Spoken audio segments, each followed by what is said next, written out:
about the lectionary readings this week and then traveling on Monday to see my grandchildren, and Ben, our 5-year-old grandson, is with us today.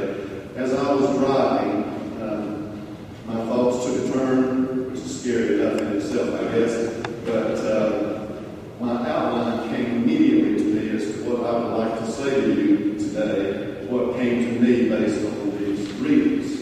And I would begin this way. I love life. I know it's got its bumps sometimes, but overall, and I think you do too, I love life. And I imagine we can take a journey and say all the facets of what we love. I love the smell of coffee in the morning. I love to be up early and to sit out in the back and to sense the trees and to watch the birds and to feel that soft air. Sunrise or sunset, the afternoon, everything so picturesque.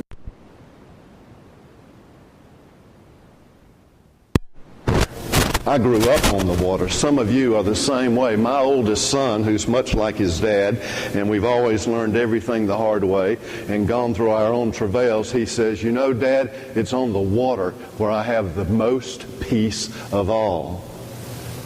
Me too. Some of you, the same. I love life. I love living. I love exploring. I love doing things different. I thought about how over my life I've had so many different interests, whether the water or the boating or attempting to play golf or this, that, or the other. Or I have a love for reading and for new information and for changing and growing. I have this love of laughter and genuineness and a good time socializing. I love life. I love babies. I love to see a handsome groom and a beautiful bride standing before me. I have the best seat in the house. I love smiles and love to be able to cut up and laugh so hard our stomach hurts. I love life. I love seeing all of you young couples here. And I never thought I'd live to see the day I thought maybe 25 to 35 was young, but at 60, you're getting younger every day. I appreciate the wisdom, if you call it that, which comes through suffering and making mistakes and learning that I have at this point in my life. I almost feel like I've grown up backwards at times, that my life was slow to take off and my discovery and my journeys as to what I would do and where I would be. And yet I feel like I'm growing more than ever. I love life. Every day is a new day. Secondly, in complete contradiction, I hate death. I hate death. More than ever. You know my story, most of you, that I was a student lay pastor at 19 years of age. What person would allow anyone at 19 years of age to be the pastor of anything who knew nothing?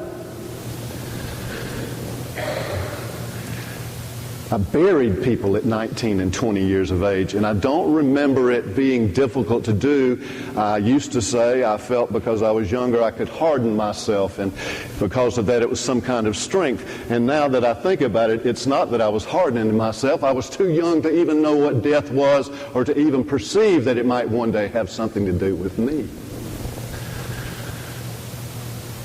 And now, older, and within the context of these past years, this year alone, the people that we have lost within our own local body of faith, good, strong, poised, peace-abiding, God-fearing people, it always now takes a piece.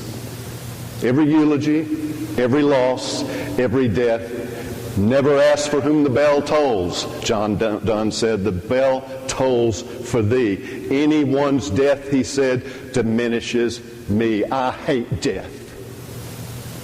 It breaks up families. It separates us from our loved ones. And in this past year, I've become even more vocal with God, daring to say that I don't like death. I do not like this. I've even said to him, bad idea. And my wife says, well, you see, Robert, for the world not to be overpopulated and for things, and I just shut up. Just shut up. I don't want to hear that. I don't care anything about that. I'm the other side of the brain. I hate death. And you know, I think God heard me. And I got an answer from Him this past week in our readings. Not one we've read today. This is actually one that comes from the Apocrypha. Those writings between the Old and the New Testament. The Roman Catholics have these books in their Bible, but not we Protestants. This is from the Wisdom of Solomon. And I think this is God's answer to my constant complaint about death in these times that I've faced as a minister in saying goodbye to so many. Listen, is this not a sledgehammer effect to me? God did not make death, and He does not delight in the death of the living. For He created all things so that they might exist. The generative forces of the world are wholesome, and there's no poison in them.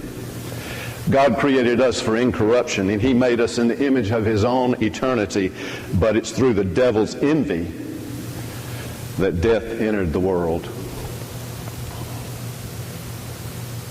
And now I'm moving from I hate death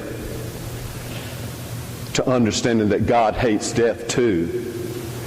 And I want to say, not just I love life and not just I hate death, but thank God, literally, I can go further and say, I love God. He's on our side. He feels the same way. In fact, the entire purpose of this meal here today, this life of Christ poured out for us, was so that we might live. Because God hated death so much, and He loved you and me so much, that He was willing to die that we might have life. For God so loved the world, He gave His only begotten Son. I love you, God. Love you for this. And John Donne in his Sonnet 10 said, as one who is a believer in this same God of love who hates death and who dies that we might live, he speaks to arrogant, proud death.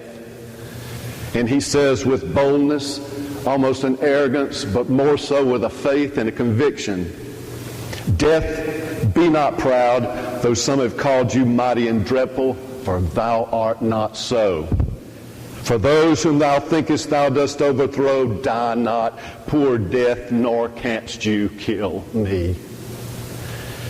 Why do you swell so, death, in your pride? One short sleep past, we wake eternally, and death shall be no more. Death, you shall die.